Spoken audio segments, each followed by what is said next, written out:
ফরিদপুরবাসী, আসসালামু আলাইকুম। আপনারা ভালো আছেন?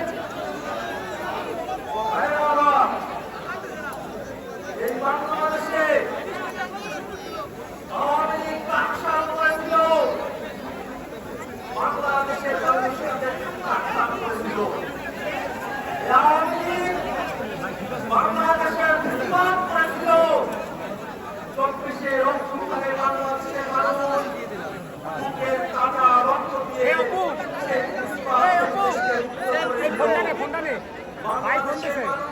বড় ভাই এই দেশে আওয়ামী লীগ কথা বল। তাদের নামে আর কোনো রাজনীতি দেখতে চায় না।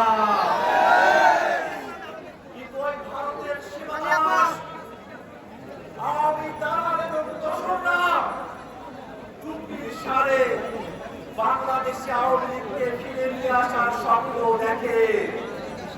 বাংলাদেশের মানুষকে বিভ্রান্ত করতে চায়। ওরা বলে আওয়ামী লীগকে ছাড়া নাকি অংশগ্রহণমূলক নির্বাচন হবে না। যে আওয়ামী লীগ বাংলাদেশের গণতন্ত্রকে হত্যা করেছে, 14, 18, 24-এ ভোটারবিহীন রাতের ভোটের একদলীয় ডামি নির্বাচন করে বাংলাদেশের গণতন্ত্রকে হত্যা করেছে, সেই আওয়ামী লীগ বাংলাদেশের গণতান্ত্রিক রাজনীতিতে আর কোন সুযোগ পেতে পারে না। গতকাল গোপালগঞ্জে আপনারা দেখেছেন আওয়ামী লীগের সন্ত্রাসীরা জঙ্গিবাদের দীক্ষা নিয়ে এনসিপি এবং অভ্যুত্থানের নেতাদের উপরে বরং গাছে আক্রমণ করার চেষ্টা করেছে। গুলিবর্ষণ করেছে, কিন্তু গোপালগঞ্জের মাটিতে মুজিববাদ মুর্দাবাদের স্লোগানকে তারা দমিয়ে রাখতে পারে না।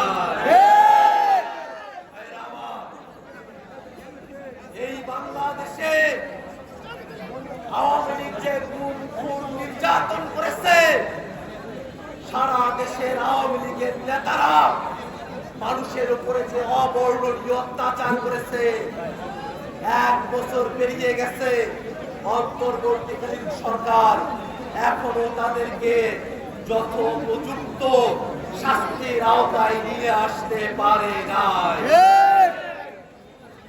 আমরা অন্তর্বর্তীকালীন সরকারকে বলতে চাই, দেশের স্বাধীনতা, সার্বভৌমত্ব, নিরাপত্তা এবং দেশকে সন্ত্রাস মুক্ত করতে হলে দল হিসেবে এবং ব্যক্তি হিসেবে আওয়ামী লীগের সকলকে বিচারের কাঠগড়ায় দাঁড় করাতে হবে।